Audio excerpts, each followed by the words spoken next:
A lot of my mistakes and missteps happened because I was not in the right state. I wish that I would have known the importance of taking care of myself. I wish I would have known the importance of making sure that I'm getting enough sleep, that I'm taking care of myself physically, that I'm taking care of myself mentally and emotionally. This is the Aesthetics Growth Podcast. Hey everyone, it's Bref back with another episode of the Aesthetics Growth Podcast. And today I'm really excited. We have got an incredible guest in the house, Dr. Daniel Ward, a world-class facial plastic surgeon, entrepreneur, and innovator in the aesthetics industry. Dr. Ward is based out of Utah, the Salt Lake City area, and he's been really pushing the boundaries of surgical excellence in the aesthetic space for a number of years. I think today we'll find that he also really embodies the story of reality and resilience. And we're going to dive into a storyline that I think you'll find contains real, raw, unfiltered stories of growth and success. And without giving too much away, Dan, I want to welcome you to the show. Welcome to the Aesthetics Growth Podcast. Well, thank you for having me. And it's an honor to be here. It's a little intimidating just because of, I think, some of the things that you and I had mentioned before that we're going to talk about. I definitely don't feel like I have all the answers. I definitely don't. But I hope by kind of sharing story and sharing kind of some vulnerability and I think by sharing some mistakes, maybe it can help other people learn and grow and, just contribute to the fact that we're all in this together and in this joy of living life. For sure. Hey, talking about mistakes, I normally have a background on the screen here that I forgot to put on. I just did it right now.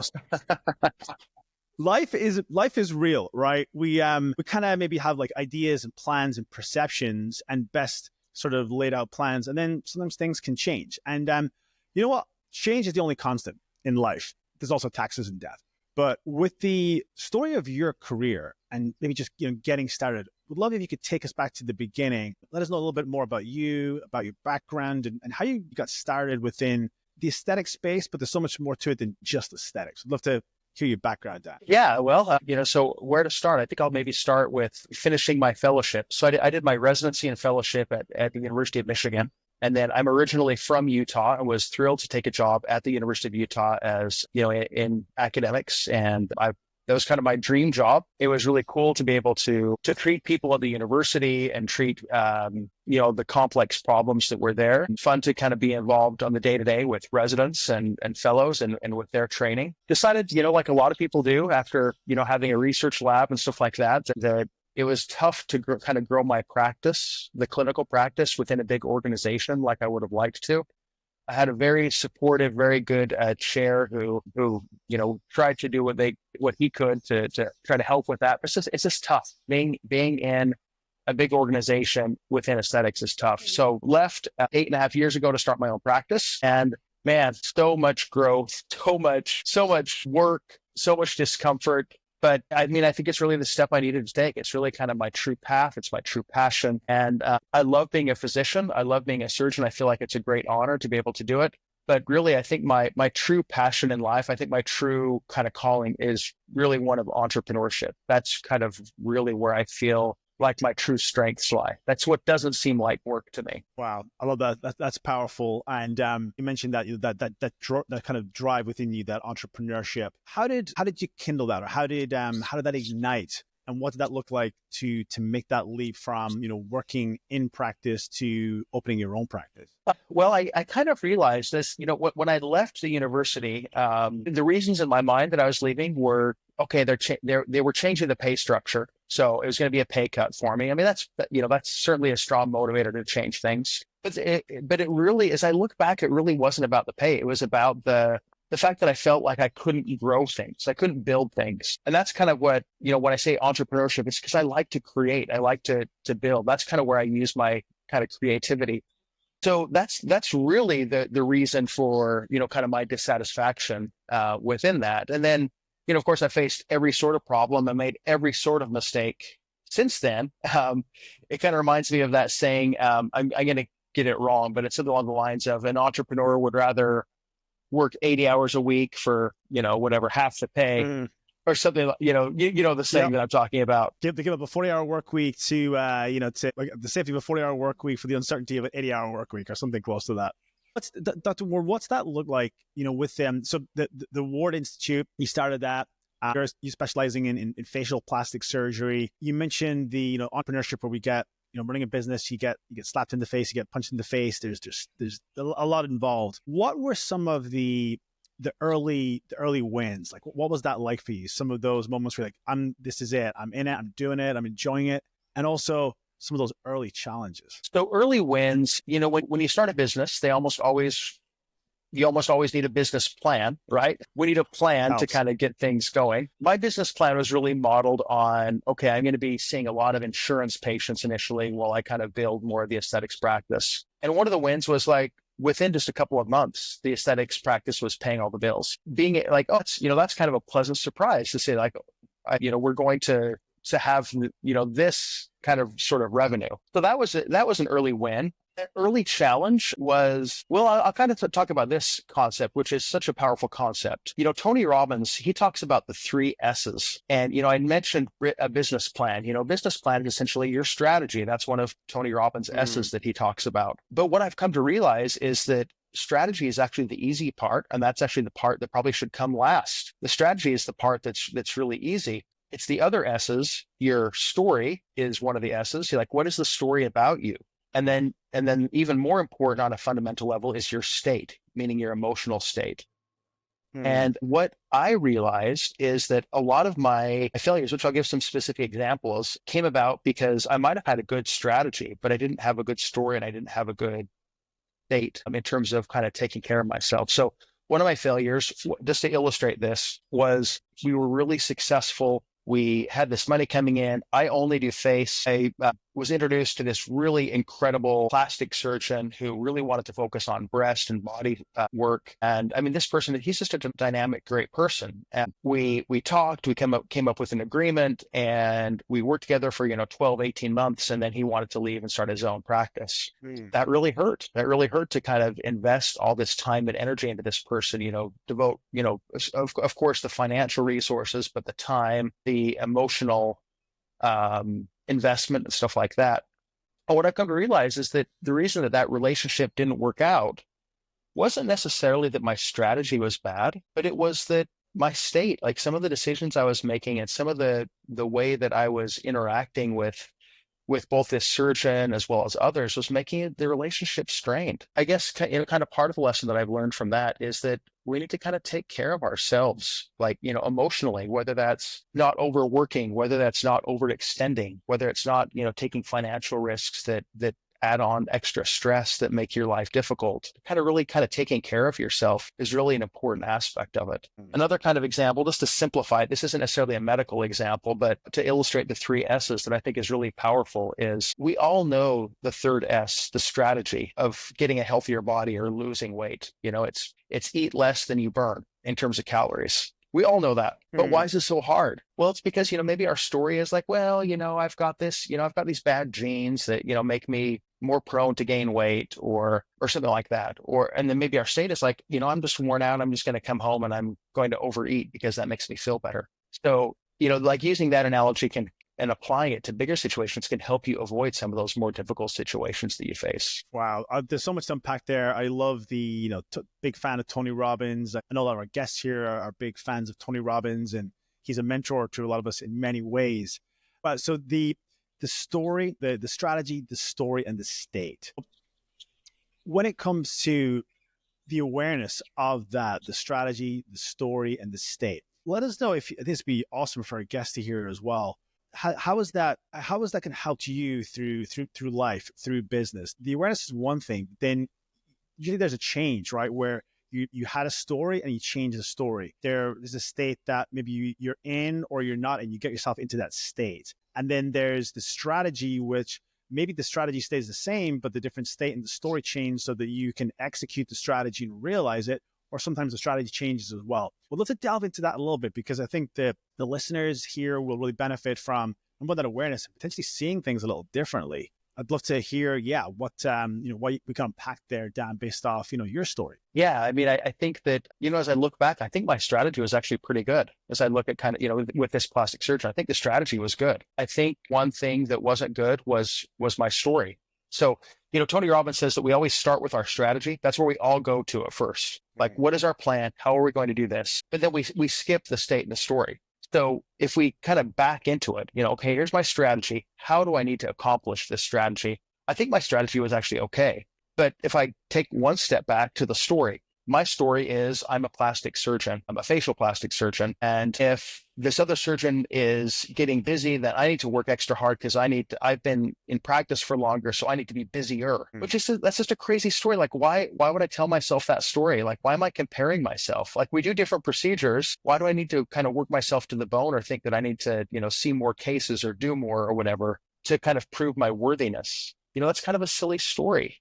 But kind of subconsciously, because I hadn't thought that out, I didn't realize how silly that story was. And then taking a further step back, which kind of on an even more important level is, what is my state? I mean, I can say that a lot of my mistakes and missteps happened because I was not in the right state. And I think a lot of those missteps deserve some, maybe some harsh criticism. I guess I'd push back on that harsh criticism a little bit and say, well, that's true. And you know what? I wish that I would have known that. I wish that I would have known the importance of taking care of myself. I wish I would have known the importance of making sure that I'm getting enough sleep, that I'm taking care of myself physically, that I'm taking care of myself mentally and emotionally, so that I can be in that state where I can get in that proper story so I can properly execute that strategy. So I think it always starts with our state, and that's a lot of, it's different for everybody, but to whatever degree self-care needs to happen, that needs to happen in order for you to eventually make your strategy play out. Yep.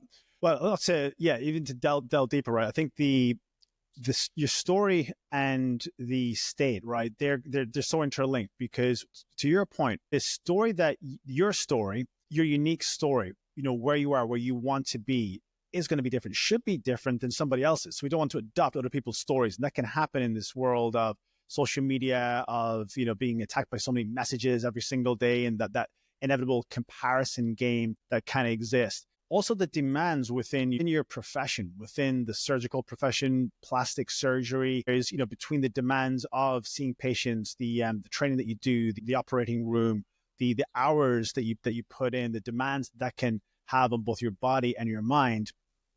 When did you start to change your story? Because, there's going to be plastic surgeons that are out there that are saying, no, I'm working, 120 hours per week, and it's go, and I want to make, X amount of million per year. And that might be okay for them, but maybe not.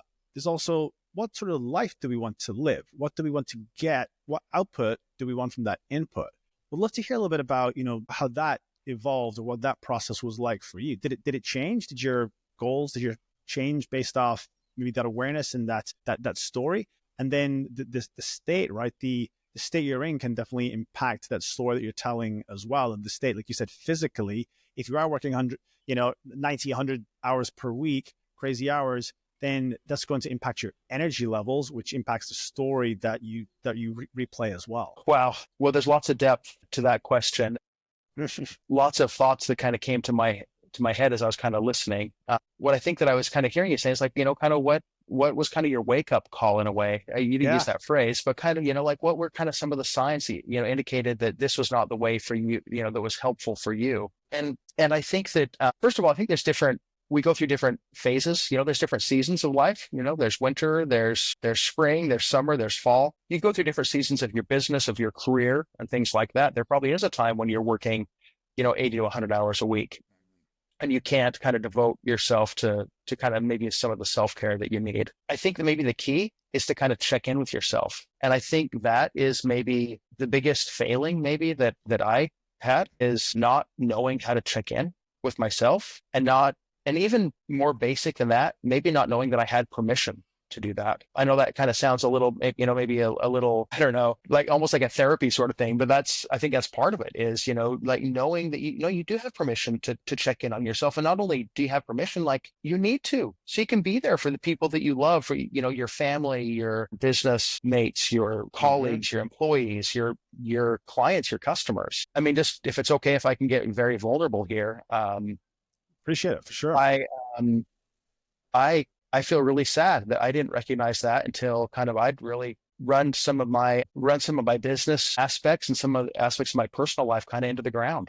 I ended up making some choices that really affected my marriage and my family. And that was very painful. I hurt the people that I love the most with some of those choices. I made some business decisions that just were not very smart, I was kind of dealing with those in ways that weren't very, very healthy for the business. And those kind of served as a wake-up call and helped me to know. And some of us take a lot longer to learn those basic lessons than others. And I wish that I had kind of seen some of those red flags along the way a little bit more. But again, I think that part of it is, I'm a big believer that there's two rules with how we interact with ourselves and with others. We should be honest and we should be gentle. And I haven't always followed that, but I try to now. And as I try to be honest and I try to be gentle with myself, I realize I didn't know those things. I didn't know that that I had maybe some patterns of dealing with stress, or I had patterns of where I dealt with that stress by seeking validation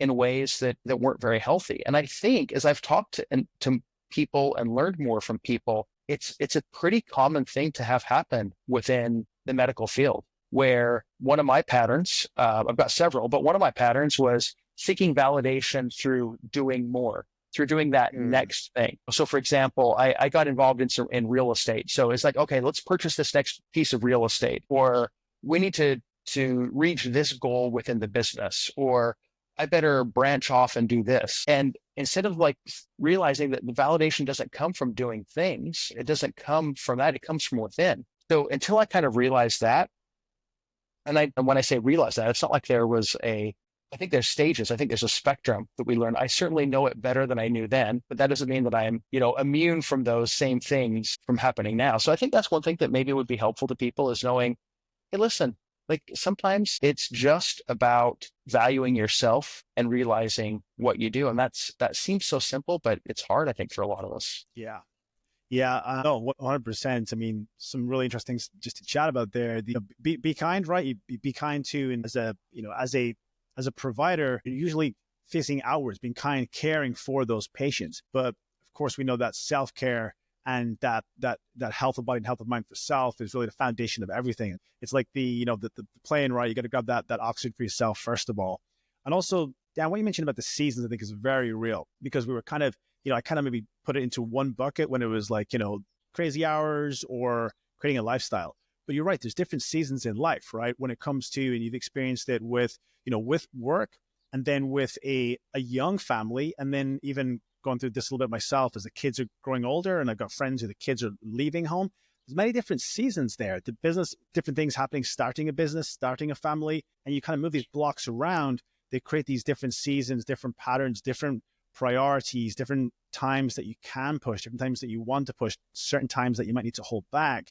And it sounds like you experienced that quite a bit as well. Question would be, as you look at that, and there's a lot that's happened throughout your career, if you could go back and give yourself a younger version as you're getting started, one piece of advice, what do you think that would be? What advice would I give my younger self? I think it would be to take care of the small things that are actually the most important things. Doing those steps in your day, doing those things in your life that seem simple, that seem small, are actually those things that kind of help you accomplish the big things. So for example, if we just want to maybe look at it on a daily schedule sort of basis, like find those things that really help you be in the state that you need to be in. Find those things, whether it's, prayer, whether it's, doing some reading, whether it's doing some meditation, making sure that you get your workout in, making sure that you spend some time walking, or something that gives you energy and allows you to check in with yourself is going to be the single greatest investment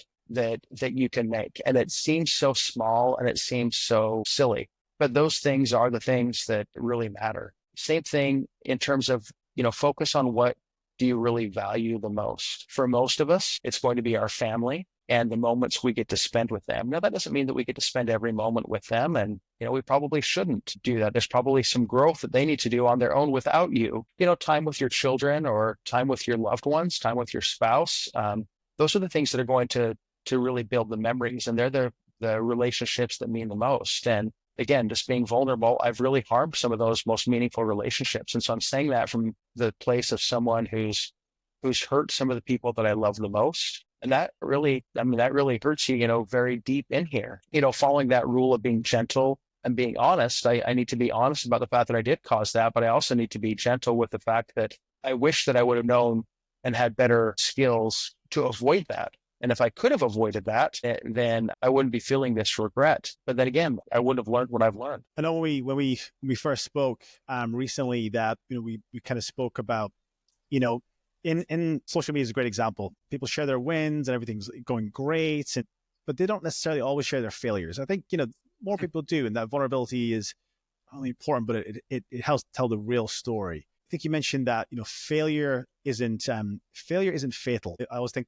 that failure isn't final, right? You think about Edison, the light bulb, growing a business where you are today. There's so many attempts that we make, and I'd love to hear if you have any advice or reflection on that, because that was just very important. When I heard that, it was profound what you said about failure not being fatal. Yeah, I mean it's hard. You have a failure, and that really hurts. Unfortunately, I think for so many of us, when we have that failure, the emotions associated with that failure are so strong that it makes us feel like we are that failure. And unfortunately, we don't feel that way when we have a win. There's an incredible book called The Power of Bad, and it talks about how bad things affect us much more powerfully than good things. And it's, they have some theories about that's maybe like an evolutionary survival guide, where, the danger of the saber-toothed tiger over here is much more of a forceful element in our mind than, the taste of delicious food over there, whatever it might be. So there's some reasons for that. But, we all use this distorted thought of emotional reasoning and how we, kind of get down on ourselves. So we think of ourselves as that failure. And another really powerful reference for me is he's a psychiatrist, but he really primarily does therapy. His name is David Burns. He's written a bunch of books. Feeling Good was his first book. He's written a follow-up to that called Feeling Great, another one called Feeling Good Together, that are just really powerful books. And in those books, he likes to share the story of a guy that he met who is just really down for being his relationship with his son wasn't as close as what he'd like it to be. He got really terrible about that. And so the conversation, he's like, well, why do you feel upset? It's like, well, I lost my temper at my son. I yelled at him. I didn't treat him the way that I want to. I'm just a really terrible dad. And he's like, okay, well, I can see that. You're terrible because you did this thing. Was there anything good that you've done for your son? It's like, oh yeah, we make sure that he goes to a good school. We take him on fun vacations. We provide for him. He has a great life, and he's got these great things. He's like, okay, well, so when you do those things, are you a good dad? It's like, well, yeah, I'm a good dad when I do that. It's like, so wait, so you're both a good dad and a bad dad? Kind of pointing out the fallacy in that sort of thinking is that you're just a dad, and whether you're good or you're bad, you just are. As soon as we can kind of get over ourselves, and I think a lot of religious, whatever religious background, I think a lot of them have the same sort of thing of kind of losing oneself. As soon as you lose yourself, you find yourself. But I think that's kind of part of it. As soon as you start realizing that you just are what you are, you're neither good nor bad, you just are. You're not perfect, but you're also not the greatest when when you're feeling really high. And I think that's maybe one of the keys of dealing with it. I mean, I'll give another example. I've been struggling with this week. I've got a patient who I did a revision facelift on. So, she's got incisions here. I did a revision blepharoplasty. So she's got an incision under her eyelid, just a small little incision. And this poor woman, she is just having the hardest time. She's freaking out about it. She's sending messages a couple of times a day. She's saying that she's got this infection. I don't think she has an infection. I've looked at it. I think she's just maybe a little slow on the healing phase, but I think she's going to be just fine. I also just found out that for her procedure, I just found this out this morning. She just disputed the whole procedure with her credit card company, who then took back all the money that she had paid. So I'm feeling really kind of upset about that. I mean, I tend to internalize it, which I think most probably patients would like their surgeon to kind of take, if a patient's having a suboptimal result, they'd like to take that personally. But it's making me feel like, oh my gosh, like I'm a really terrible surgeon. Like I really did a bad job with her. If I was a good surgeon, she wouldn't have this slow wound healing. And then I take a step back and I realize like, you know what? Like, she's going to heal just fine. I know she is. I've seen this before. I've seen it dozens of times where people have some concerns about their healing. They're going to heal just fine. The fact that she, took the money back on her credit card, like, that's not really a fun thing to think about. I'm not really happy she did that. But that alone doesn't mean that I'm a bad surgeon or that our business is a failure. Anyway, I just noticed that, my mind goes to catastrophizing, where I'm like making all these catastrophes in my mind, trying to tell the future and kind of determining my worth based on that. And just like, I'm not the most amazing surgeon when I have a patient who comes in and who's overly thrilled and just, can't sing my praises loud enough. That doesn't mean that I'm the very best at what I do. And just like this patient who's unhappy and causing some, trouble, that doesn't mean that I'm a terrible person or that, that our business is failing because of that. Yep. Somewhere in the middle is the real answer. I think it's almost like the Google reviews, right? Where you have 100 great Google reviews, and all it takes is one person having a bad day or something that can be, look, if there's things that are in our control, we take ownership of it, right? But if there's things that are outside of their control, and that stuff you mentioned there is like paces of healing, expectations you control as much as you can, but like people have different mindsets and different expectations on stuff. But to your point as well, it's that one thing that bad review, that one thing, it can be much more impactful. I think that's a lot of human nature, is we kind of get used to being ourselves and doing good jobs and like, that's kind of what I do. And we don't reflect on that win, yes. And all it takes is that one derailment, like, that one thing that didn't go bad. And then, as Tony Robbins would say, energy goes where focus flows, or focus. I'm getting back to goes where energy flows, right? Focus goes where energy flows. Thank you. This is the Friday, end of a long week. I should have got that right. But I think that that kind of what you were talking about right there just encapsulated that. I think that's a powerful message for anybody listening to the show. Is just that there is to, you mentioned the routine, right? Getting yourself in that state. One important thing for, I think a lot of us, high achievers and business owners and people that are looking to get better is keeping tabs on that. We're always looking for ways to improve, right? Like you mentioned, Tony Robbins, that development, we're growing businesses. We want to get better and better. We want to help people get better and better. And we also have to take stock of what's going right. What was good today, and logging that and being grateful for things that are going well. Sometimes we get caught up in, busyness, the stuff that's going on, but it can simply be like, what's going well? What am I grateful for? What were the wins for today? And sure, what are the areas to improve? Thanks for sharing that, Dan. When it comes to kind of on the business side, I'd love to find out, especially in your very interesting space with facial plastic surgery. What are you seeing as major trends in that space? You mentioned the treatment you just recently did, but is there anything that's exciting you from trends you're seeing or from any technology that you're treating patients with? Yeah, I mean, I think that's a very insightful question, wondering like, what are the trends that we're seeing in kind of facial rejuvenation and aesthetics? Since, I think it was 2003 that Restylane was approved as the first non-animal based HA filler. We've seen this like crazy growth with non-surgical treatments. And over the past, year or two, I think there's been a little bit of pushback against that. Certainly we see the crazy celebrities with faces that look overdone, overfilled. We talk about that. There's been discussion about other things, including, one of the products that I really believe in, Sculptra, about how Sculptra can cause, more difficulty with facelifts in the future, which I think is true. I think that does happen to some degree. We hear about, kind of lasers and stuff like that, and how this, lasers and RF microneedling and stuff like that, how they've changed things, and maybe it leads to kind of further, healing troubles down the road. I think all those things are true. And I guess I'm saying all this because the trend that I seem to have noticed is that there are more and more people who are having the pendulum swing back towards surgical. And what they've realized is that in some cases, the surgical result, is going to be superior. I think that most people realize that the surgical result is going to be superior to the non-surgical result.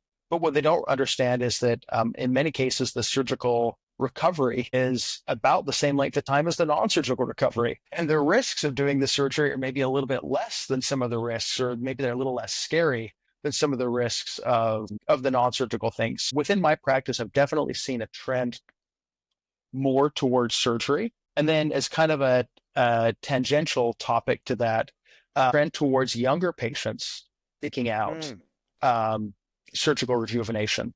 And specifically, it used to be, when I first started practice 15, 16 years ago, there was, the person who came in and wanted a facelift was that patient in their like 60s maybe, who, had the saggy skin, had they really needed that lift. And the change was super dramatic, and all of us as surgeons, we love to post those dramatic pictures. Right.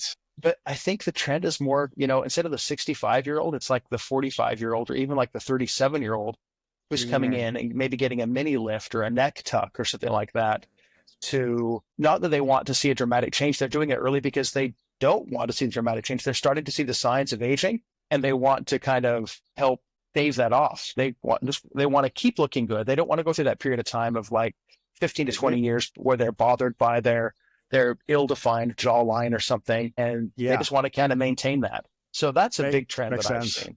That's so interesting, and it makes perfect sense, because I think that, we see, and there's that demand for natural looking results. And it's going to be more natural looking, that facelift in your 40s versus in your 60s, right? Because it's going to, go back to maybe closer to what it was when you're in your 20s or 30s. But if you're going from 60 to 25 versus 45 to 30, then, there's going to be a bit of a disparity there. It's really interesting you're seeing it. And is there anything else on the kind of like the technological side, or as you look to the future, anything that you're really excited in, things that you're seeing coming down the line, perhaps? Yeah, the other thing is I'm really happy to see more and more people are taking care of this particular problem, their under chin area. For a lot of people, a double chin is something that is a huge cause of an insecurity. And, there's reasons for that. We associate that with being overweight or being undisciplined in terms of controlling your ability to eat or whatever, which is it's such a painful way to look at it, but that's how a lot of people look at themselves. And, when I first started practice, the way that I was kind of taught to take care of that, and the way that I think most people did it, was through like, okay, we can do some liposuction. We'll do some liposuction under here and we'll get rid of the fat. Well, the issue that we've come to realize is that, there's a lot of people who it's not fat. Certainly we all have some fat here, but it's really how those muscles are positioned, and it has to relate to, how the chin and the hyoid bone, this bone kind of right in here, how they interplay with each other.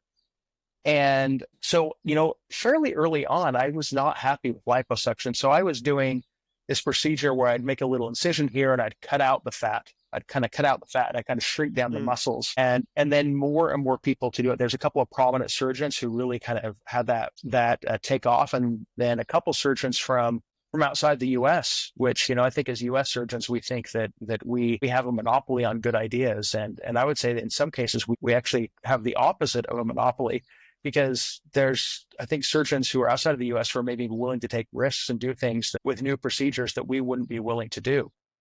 And so they do these procedures. And I think that this whole, whether you want to call it a deep neck lift or neck contouring or double chin removal or a neck tuck, there's different phrases that we use, has really transformed how we treat people. And it is so fun to be able to take a patient, maybe they're like in their 20s and they've always been insecure about their, quote unquote, double chin. Even though they weigh like 110 pounds, they're like skinny as can be. It's not fat. Like, I just can't lose the fat in my chin. Well, you know what? I've got some good news. It's not fat, but we can fix that just by changing kind of these position of these muscles in here. So anyway, technologically, that's been awesome. Kind of a really fun thing to change up. Very cool. I love. I can hear the passion. That you're thinking about. I can see you thinking about patient experiences in your mind as you went through that storyline. Dan, how about from the within the aesthetic space, within medicine, we talk about the mind as well. There can be perceptions and misperceptions. What are you seeing? Is there any common, misperceptions that you see a lot or hear a lot that you'd like to address, or if you could change some of them, what might they be? Yeah, I think that the biggest thing for that is, those of us who are in the aesthetic space, we live in a little bit of a window, and it's kind of funny, if my wife and I, if we're talking to friends, maybe it's a group of friends that hasn't had Botox treatments or filler treatment. And to us, it's almost like, just part in the aesthetic space. To us, this is like kind of something that you do. It's like kind of like a little bit like kind of self-care or, something like, oh yeah, of course I get Botox. I'm in my 40s. Of course I'm going to get Botox. There's still a lot of people though in the general population who think that, Botox makes you look weird, or that, lip filler is going to necessarily make you look weird because they see the crazy results. And so that's the first thing is to say that, like there's still a big segment of the population who doesn't know about the benefits that can come from these treatments. And furthermore, I think that, we need to really work together within the industry to make sure that we're getting normal results, and that the word that's, being spread out is, these crazy looking lips or, overdone injections, just really making sure that we're taking care of people and helping them look natural. For me, I mean, philosophically, I have some really strong opinions about the face. And, some of that might even be an element of spirit, of kind of my own spiritual beliefs, but I really feel like the face is like our identity. And I think if we're doing something to the face, that our goal should be to help bring out that person's true identity, which I know seems a little bit weird. So like, well, then why are you changing their face to help, change their identity? It's because, we connect with each other through our eyes and our mouth. And so how we can, if we're enhancing that, then I think we're doing our job. So trying to avoid that. And then the final thing I'd say to answer kind of a very good question you're asking is just to let people know that it matters. How we present ourselves to the world matters. And I know saying it like that, I mean, I doubt anybody would disagree with that. But I'm serious, like it really does matter how we present ourselves. If you and I are just two people on the street talking, I hope you wouldn't judge me too harshly if I've got some extra wrinkles on my forehead or if I've got my sagging cheek or whatever. Subconsciously, though, you do. And more importantly is that I kind of judge myself that way. If I'm feeling like I'm aged and tired and looking that way, I tend to that's how I put myself out there in the world. Trying to get how you look consistent with how you feel on the inside, I think is so vital. And it's so exciting to help people feel that way. And I mean, the bottom line is it matters. Like I think a lot of us want to pretend that the aesthetics of how we look doesn't matter. And in a perfect world, it maybe shouldn't matter, but the reality is that it does matter. I tell patients this all the time. I don't care how you look, but I do care how you feel. Mm-hmm. And I want you to feel good. And I want you to feel good about life and be happy with life. Beautiful. 100%. I mean, it ties right back to how we opened the conversation, how you opened it really talking about that state, that story, how they're intertwined together. And you just mentioned there's strategies that you can use to help to improve your story, to help to, get to realize the story that you want, that you believe in, and to optimize that state. And I think you're 100% right too. We live in a world where part of our mantra, at our company ClinicGrower is to help people we're by working with people like you, Dan, we're helping people to look better, to feel better, and to be better. And I think that's really at the center of the aesthetics industry. It's really about confidence. It's about helping people to be the best versions of themselves, and individuals realize that they have different strategies to do that. I think the things that we've discussed today, some of the just your background, the story, the insights into strategies, approaching the game, but also the technology, the tools, the treatments that you do to help people to do just that, to look better, to feel better, and to be better versions of themselves. I'm going to come at you a little bit right now with rapid fire questions. I'm going to ask you if you weren't, and this would be interesting because I know you have the entrepreneur, the innovator. If you weren't doing what you're doing within facial plastic surgery, what would you be doing? Wow. Real estate. I love real estate. It's fun. It's tangible. It's concrete. I like it. Yeah. So something in real estate. Real estate. Fun. All right. Awesome. How about your favorite way to unwind after either it's that busy day, it's that busy week. It's Friday when we're talking right now. What's your go-to way to unwind? I've got a couple of things. I'll try to do them in rapid fire. I live in Utah, so hiking, being outdoors is one way. Spending time with family, is another way. Eating is certainly fun. But in terms of a hobby sort of thing, somewhere along the line, I got very interested in history. I've read biographies of every U.S. president. And so kind of that sort of element, I love kind of figuring out how studying the past helps us understand the present better, like understanding, this is why, Lyndon Johnson did this in the 60s, and that's why we have this problem now, or whatever it might be. Wow, beautiful, beautiful. I won't ask any probing questions because we can go very deep on that one just alone. How about when it comes to, I know you love to travel. Any specific favorite when it comes to like industry events? Any certain like destinations or shows that you love to attend? Well, I have to put a plug in for a lot of the classic societies that I think are there to help advocate for us as providers. So for me as a facial plastic surgeon, the meetings that are held by the American Academy of Facial Plastic and Reconstructive Surgery are very important to me because they help make sure that if there's a legislative issue or some sort of legal issue that might come up, they can help advocate for us. So I think kind of making sure that they are taken care of. I've loved the Vegas Cosmetics Show for many, many years. When Randy Waldman started that meeting, I mean, he turned it into something really incredible. I love the collegiality of it with people of different specialties. Instead of, facial plastics and oculoplastics and derm fighting each other, let's just work together to take care of patients. It's really kind of nice. But then, of course, Randy started his new one, AC, which is great. Anyway, I really probably couldn't pick one. I love them all. Okay. Hey, I mean, I've been at quite a few of those, but there's so many good ones in there. Definitely anybody listening, you got a Rolodex of great events to consider attending there. How about, Dan, when it comes to you looking at your career, where you are now, what's next? What's exciting you? What have you got coming up in the next 2 years? Well, we didn't really have time to talk a lot about kind of some of the missteps, but the biggest thing that I've been through is going through a process of making my business more lean.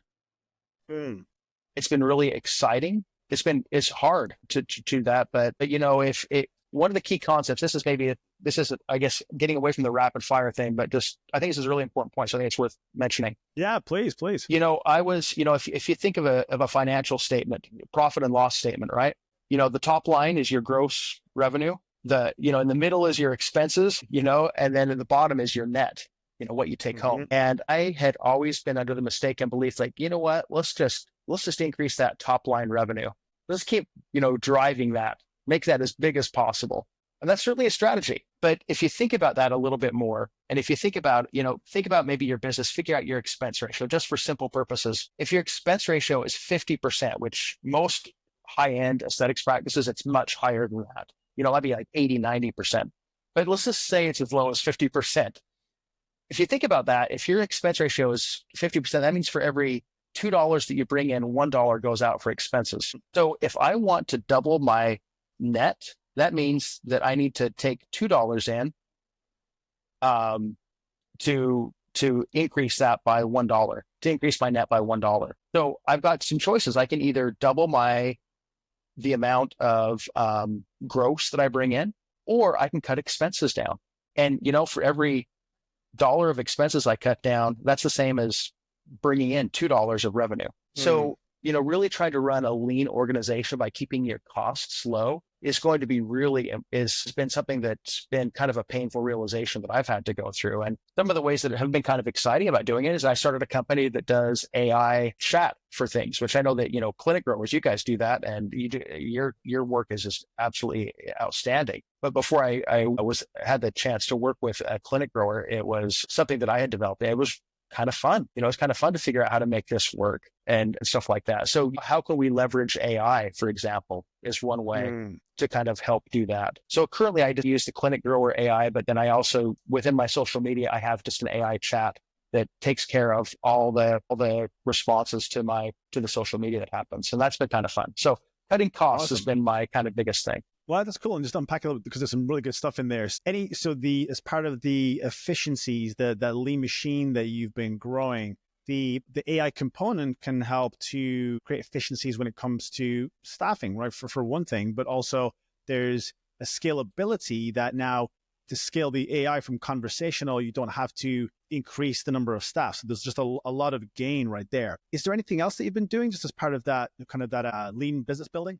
Yeah. I mean, I think some of it is management of people. Your people that work with you are your greatest blessing and can be the greatest difficulty that we face. And it's not their fault. They're just human. Really good book that was very meaningful to me was a book called It's Okay to Be the Boss, which I love that title. This was, so provocative. Yeah, I like that name.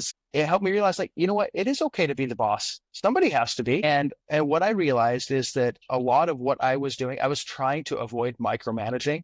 And by micromanaging, I wasn't managing. I wasn't giving people the direction that they needed. And I mean, think about that. Like, think how hard it would be if you were, from another planet and you came and you were trying to play basketball. but you didn't know the rules. You didn't know how points were played. And it's like if you're not managing clearly with your employees, if you're not helping, give them feedback, it's kind of like playing a game that they don't know the rules to. So you need to give them, Right. you need to give them some clear direction so they know how to win the game. And that's been something that, running lean has been really helpful. And it's helped me, it used to be that one of the reasons that I got in the situation I did with like super high expenses and making a business that wasn't very profitable was I need to hire somebody to do this. I need to do, job A.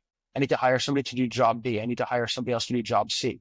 Well, you know what? Like actually there's one person that can do jobs A, B, C, and D if I just manage properly and I give them clear direction.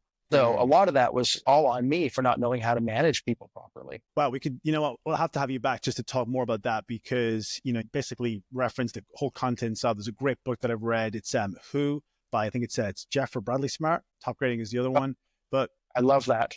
So good. And also I've got another guest coming up soon as well. Dr. William Atzway. I was talking to him earlier and we're just talking about what you mentioned right there, which is, number one, it's about attracting and hiring and retaining the best talent. So the who piece is crucial, getting that right.